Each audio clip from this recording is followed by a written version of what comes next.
Hey all, happy morning. Well, it's almost noon here. Figured I'd get in on the last 2 minutes of Sunday morning services. For those of you who don't know what that is, there was a tradition on our farm called Sunday morning services. And there was only two rules to Sunday morning services. The first one being no negativity, no bitching, no complaining, none of that. The second one was smoke copious amounts of reefer. And so that's what we did. And those of us that took it seriously tried to bring something valuable and positive to the services, um, with intention. And I noticed during the time that I lived there, and I'm going to use Chaz's vernacular because it describes it best. There's a certain number of people whose attention are in the now, and that are present to what is happening. And there's another percentage of people who are just vacant and giving you lip service, telling you what they think you want to hear. So today, for my Sunday morning services sermon, I want to give a shout out to the people who I owe my life to. Pam and Les are at the top of that list. The two people that pulled me out of some really shitty situations where I almost assuredly would have died, and gave me the time, the place, and the energy, the friendship, the love that I needed to heal and get my shit together enough to get the fuck out of there, because I was never going to get ahead in Michigan. Um, they're the two at the top of my list the entire time I was in Michigan, and that had my back every inch of the way. And then there's Laura, and there's Brad, and Skip, Allison, Mark. There was a few people that were there, that were present, that weren't giving this whole movement, this whole tribe, this whole family thing lip service.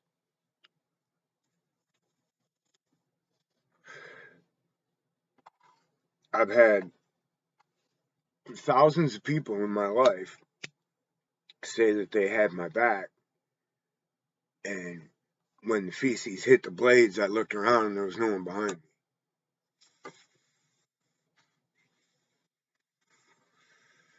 So, kudos to those who do not let their mouth write checks that their ass doesn't cash. Mad props. And in that spirit, an update. Most of you already know that it's been, I think, 18 months now since I tested with no signs of cancer. Not in a big hurry to go through that testing again. So I'm just trusting on my instinct that I don't feel like I have cancer. I don't feel well. I did have cancer for 17 years. So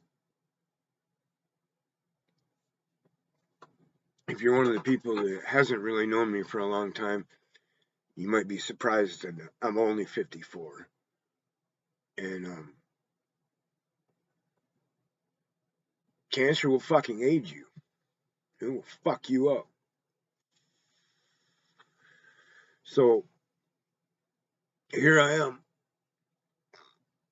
alive, if not well, still kicking, still putting my own personal brand of tough love out into the universe. And I did not do it on my own. There's somebody else whose name, well, I can say his first name, Ricky,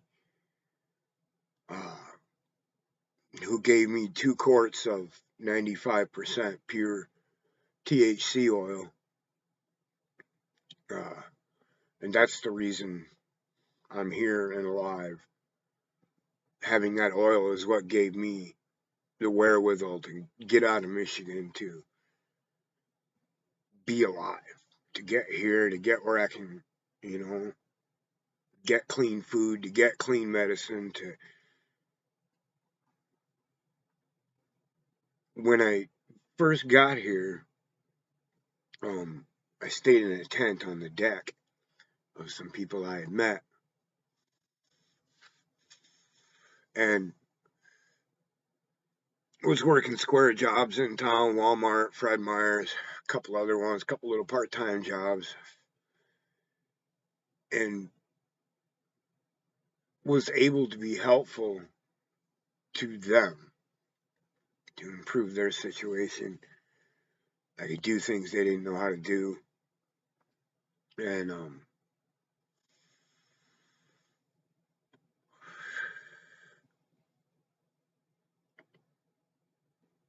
things were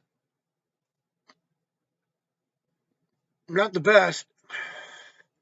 It is not easy living in a tent on the Pacific Northwest coast, especially this far north. It does get cold here. It doesn't get freezing cold all the time. It does get cold here. Wind and rain. And there's no amount of waterproof spray you can put on any tent you buy that's going to fucking fight the Pacific Northwest rain and wind. It's just inevitable. The wind is going to tear them apart, and the scene, yeah, especially up on that deck, looking out over the ocean. I mean, 90 miles an hour. No joke. So I was able to work my way up and buy this fifth wheel,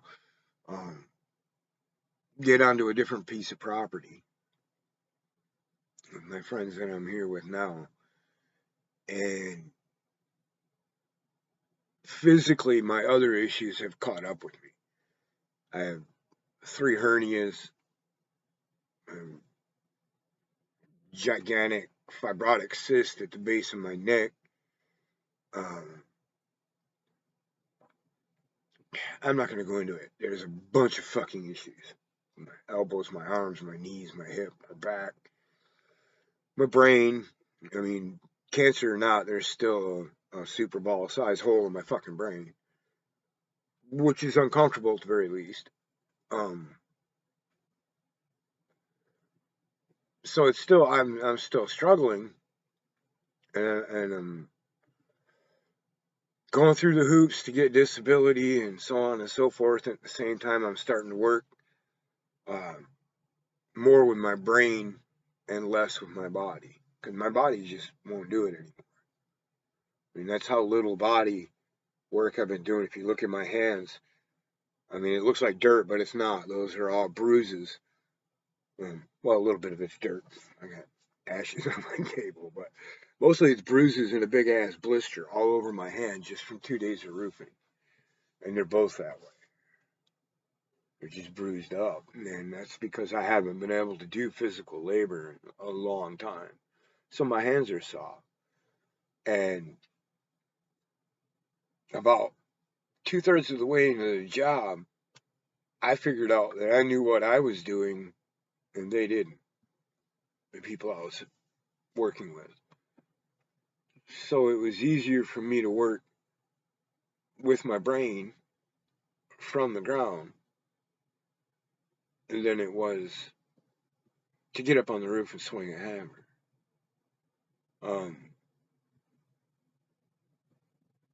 And that's hard for me to do, especially when I'm better at nailing, better at, like, I've done this shit before, so I know how to cut a shingle. So it's a step in a new direction for me, not just grabbing shit and doing it because I can't. Because of this thing in my neck when I run a weed whacker or a skill saw or anything that vibrates. A palm sander was the first thing that got to me, and it's just gotten worse since then. It swells up and it cuts off the blood flow to my arms and to my head. I start turning beet red and passing out. And I also think that vibration affects that tumor because it causes a whole bunch of biochemical disruptions that I can't control.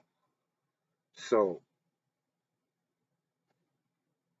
a lot of the stuff that I used to do to rely upon to make a living, I can't do anymore.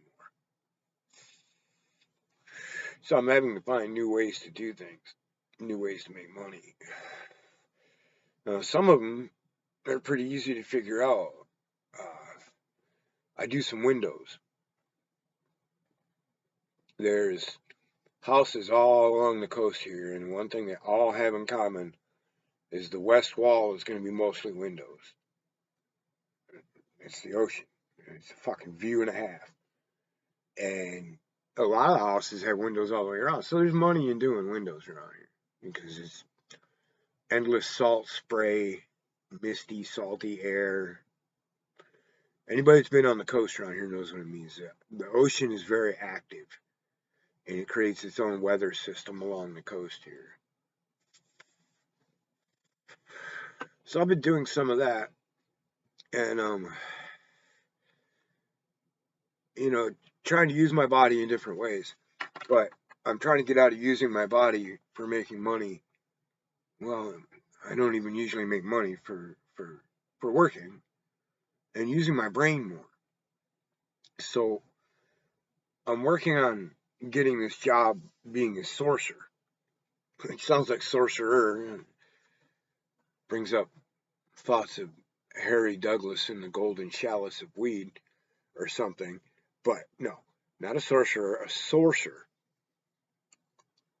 Hard to say with no teeth.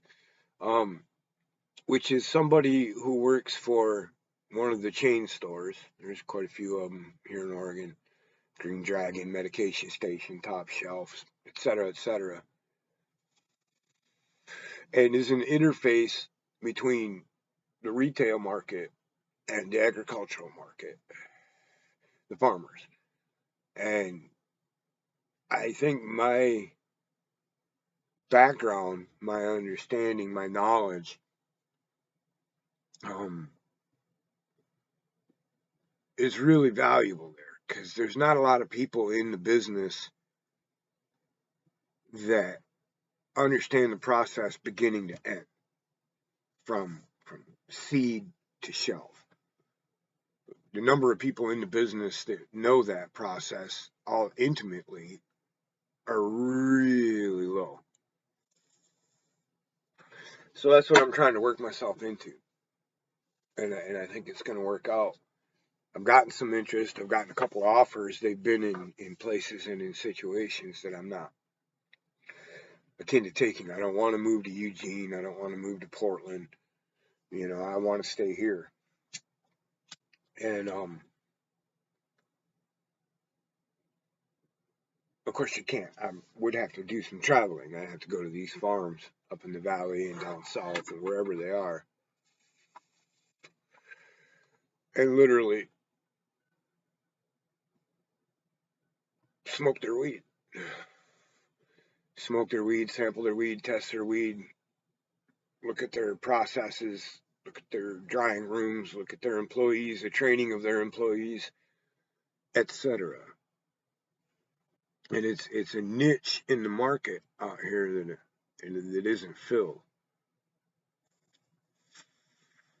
Think of it like a quality control liaison between retail and wholesale. So whenever I try to come up with something like this, there's this dynamic I have to play out. Is this the kindest way to approach this situation? The three pronged questions. Is it necessary? Well, yes, it's necessary because there is no quality control between the two, and it shows on the shelf. Good, clean bud of superior quality is extremely expensive, and everything underneath that mark is questionable. So yes, it is necessary. Is it helpful? Getting people more, better, cleaner medicine on the shelves cheaper? Yes, that's helpful. And is it kind? So very easily meets the criteria of necessary, helpful, and kind. And at the same time, I can support an industry that I support and not be overly involved in the cash money monetary system.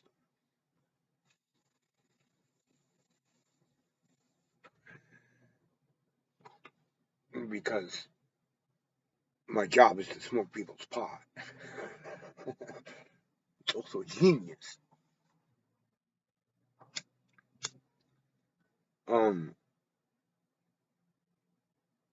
And that goes back to before I'd come up with this harebrained idea, if you want to call it that, I have to think back to the spirit of the people who were necessary, helpful, and kind to me when I needed it the most. Um,